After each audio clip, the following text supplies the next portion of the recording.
আমাদের সংস্কৃতি, আমাদের সংস্কার সর্বদা থাকবে আমাদের সাথে। ভারতের মহান গ্রন্থ আর কাব্যের সম্পূর্ণ সংকলন। সাবস্ক্রাইব করুন তিলক। এই আখ্যানের সাথেই ত্রেতা যুগের অবতার্থের কথা সম্পূর্ণ হলো।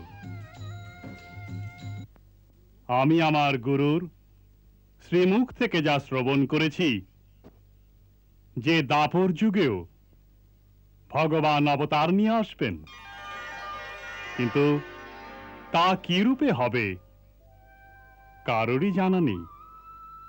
হতে পারে যে আমাদের জীবনেও প্রভুর অবতার আবির্ভূত হয়, তবে প্রভুর যা ইচ্ছা। পরিশেষে আমার কাছে শুধু কয়েকটি গুপ্তবিদ্যা সঞ্চিত আছে, যেমন সুখ সমুদ্র দ্বারা যাত্রা করা ইত্যাদি, যার শিক্ষা শুরু হবে আগামীকাল।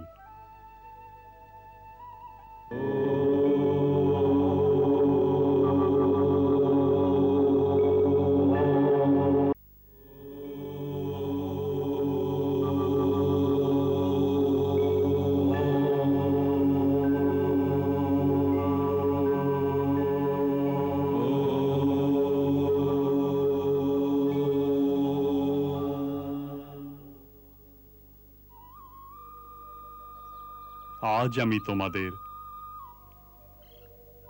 সেই দিব্য শক্তির পরিচয় দেব যা যোগ সাধনার দ্বারা প্রাপ্ত হয়।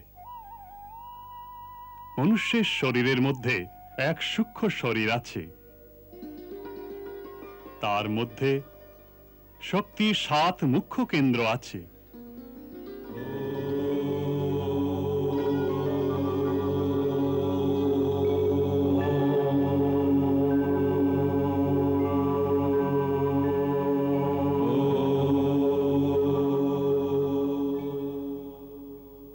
সবার প্রথমে মূলাধার চক্র আছে, যা লিঙ্গ আর অন্ডকোষের মধ্যে অবস্থিত। এই চক্রে কুণ্ডলিনী শক্তির নিবাস। এই কুণ্ডলিনীর অভ্যন্তরেই মূল চিৎ শক্তিও বিরাজমান। এই পরম শক্তিকে জাগানো আর আবার তার নিয়ন্ত্রণ করাই যোগীর পরম লক্ষ্য। এই মূলাধার চক্র মনুষ্য দেহের আধার স্বরূপ, তাই একে মূলাধার পদম বলে। এর মধ্যে পৃথিবী তত্ত্বের প্রাধান্য আছে, তাই মূলাধার পদমের ধ্যান করলে গদ্য পদ্যের লেখন শক্তি, বাক শক্তি আর আরোগ্যাদির প্রাপ্তি হয়। দ্বিতীয় স্বাধিষ্ঠান চক্র, যা লিঙ্গের মূল স্থানে অবস্থিত। এতে বরুণ তত্ত্বের প্রাধান্য। এর ধ্যান করলে ভক্তি, আরোগ্য আর প্রভুত্বের সিদ্ধি প্রাপ্তি হয়।